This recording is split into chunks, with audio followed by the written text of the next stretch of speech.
In 3, 2, 1, this is the new MG HS.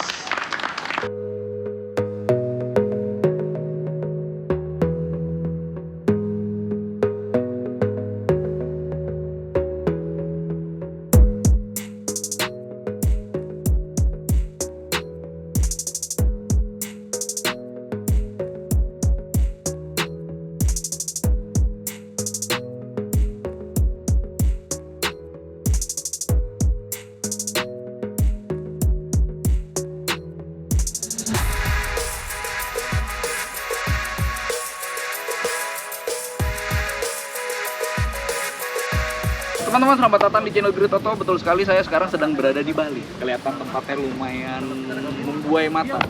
Dan ini teman-teman adalah MG HS terbaru. Kita bisa menyebutnya sebagai MG HS 2023. Dan sekarang saya pengen ulas kira-kira ubahannya apa aja sih. Apakah hanya tampilannya atau ada hal lain yang dikilik-kilik sama MG. Ikuti terus videonya.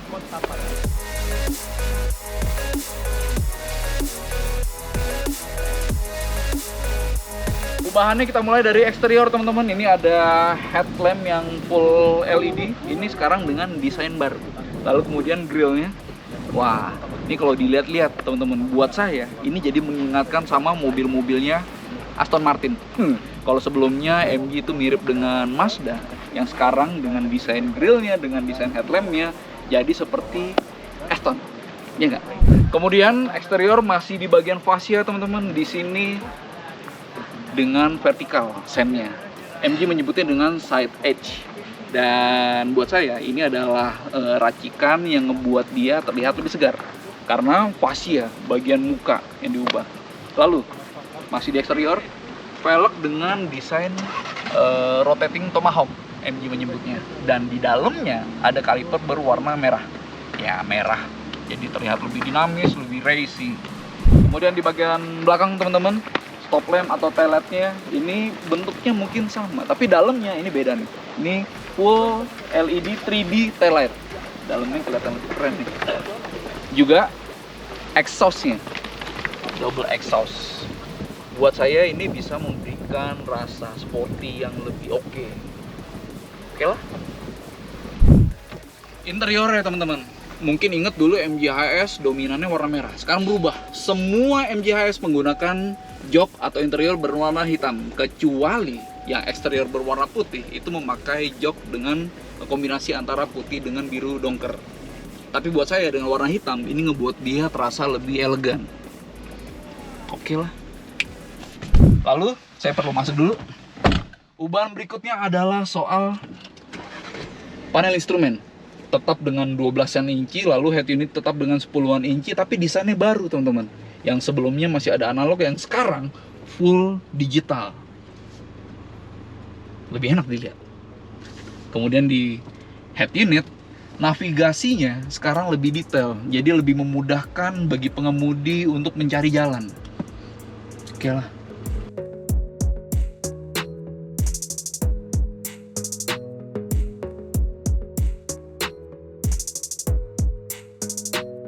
Ya teman-teman, sekarang saya sudah di jalan dan ini memang landscape-nya oke nih, banyak tanjakan, turunan, dan penuh dengan belokan.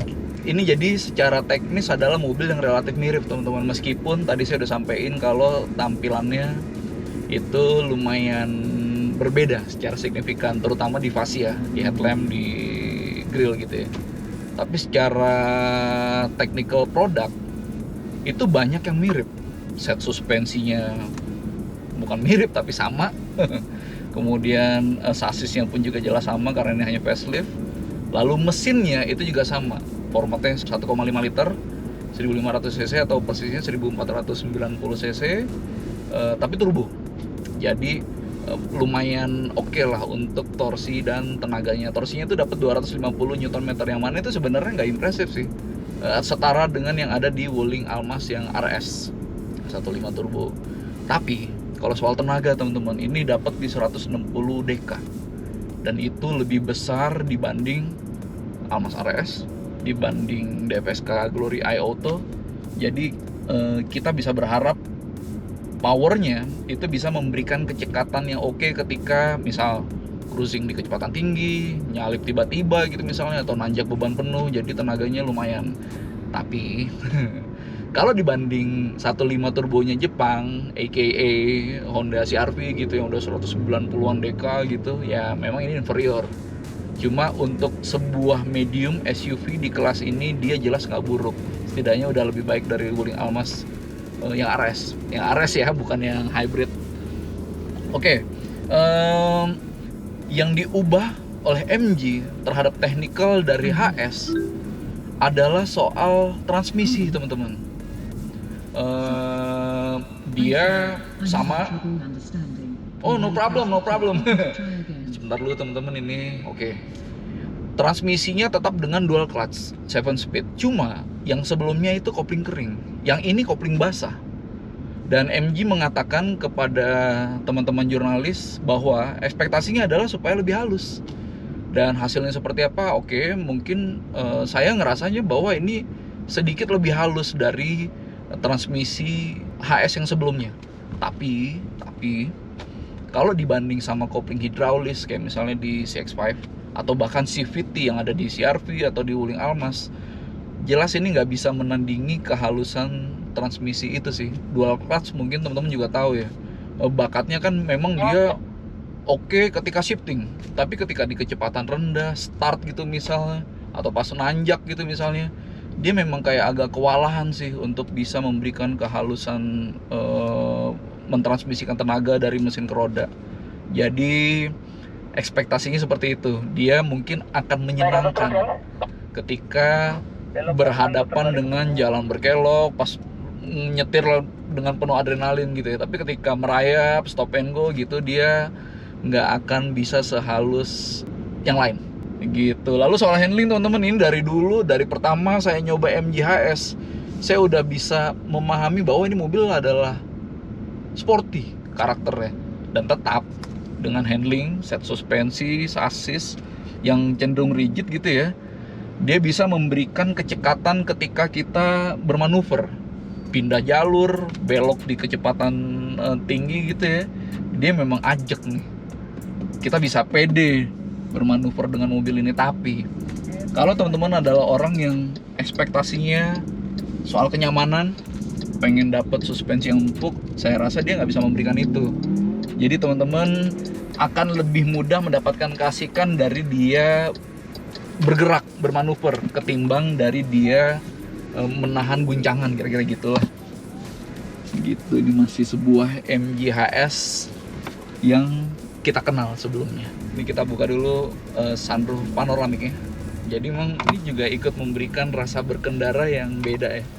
Sunroof aja sebenarnya udah bisa memberikan rasa istimewa teman-teman. Gimana kalau dengan panoramik yang lebih masif ukurannya. Oke, ini jadi mode berkendaranya teman-teman nggak hanya soal normal dan sport, tapi ada beberapa yang menurut saya ini bisa menjadi keunggulan komparatif karena dia ada banyak. Normal, ini ada pilihannya. Normal, eco, custom, sport, dan super sport. Jadi ada tombol yang shortcut di sini, dedicate di setir. Nah, pengaturan yang bisa diatur di mode berkendara itu ada beberapa, ada APS-nya, bahkan ada ambient lights-nya juga bisa diatur. Lalu kemudian ada powernya, dibikin lebih responsif gitu ya. Juga ini setirnya tadi APS itu, electric power steering, ini bisa diatur bobotnya. Dan ketika super sport itu diaktifkan, dia jadi lebih berat, jadi lebih pede kalau di kecepatan yang tinggi. Teman-teman kebayang kalau kecepatan tinggi tapi setir terlalu enteng, kegeser dikit mobil bergerak gitu ya, yawing, body roll gitu ya, pasti kan akan ngebuat was-was kan. Dan setir yang berat itu ikut ngebantu meminimalisir itu gitu. Ini mode berkendara nih, ini nggak ada nih di Almas, di CR-V, bahkan di CX-5. Mode berkendara super sport yang bahkan ditempel di setir dengan warna sangat atraktif merah. Dan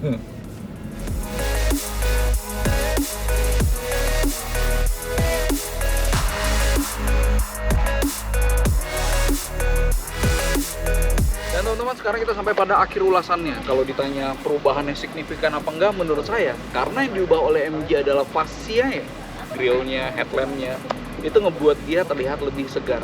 Bagi saya, grillnya itu mengingatkan saya sama karakter dari mobil British, Aston gitu misalnya. Jadi dia meninggalkan tampilan mirip Mazda dan sekarang mirip Aston Martin. Mungkin itu bagus, itu tergantung selera. Lalu kemudian kalau soal rasa berkendara, saya merasa bahwa ini adalah mobil yang nggak jauh beda dibanding generasi sebelumnya, dibanding pre-facelift. Mesinnya sama, termasuk tenaga yang lebih besar dibanding beberapa rivalnya kayak Glory iAuto atau Wuling Almas RS. Lalu kemudian set suspensi, sasis yang rigid itu ngebuat dia lebih capable untuk bermanuver. Tapi memang kalau soal empukan baik dari suspensi, sasis, jok gitu, ya dia bukanlah pilihan yang paling oke. Dia lebih keras untuk mendapatkan handling yang tajam. Lalu soal transmisi teman-teman, ini sebenarnya unik karena dia satu-satunya di kelasnya medium SUV yang menggunakan dual clutch 7 speed. Dan dual clutch kita tahu bahwa dia punya keunggulan bisa shifting yang lebih cepat, lebih sigap. Tapi ketika cruising, ketika di kecepatan tinggi, cuma ketika teman-teman berada di situasi kayak di kemacetan atau mungkin start tanjakan, dia akan cenderung lebih kikuk, kayak delay gitu. Dan itu masih terjadi di MG HS baru. Jadi ekspektasinya adalah ini mobil yang sporty ya, tapi bukanlah pilihan yang terbaik kalau soal kenyamanan. Gitu. Mungkin itu dulu teman-teman ulasan dari saya. Terima kasih sudah menonton dan sampai ketemu di video berikutnya.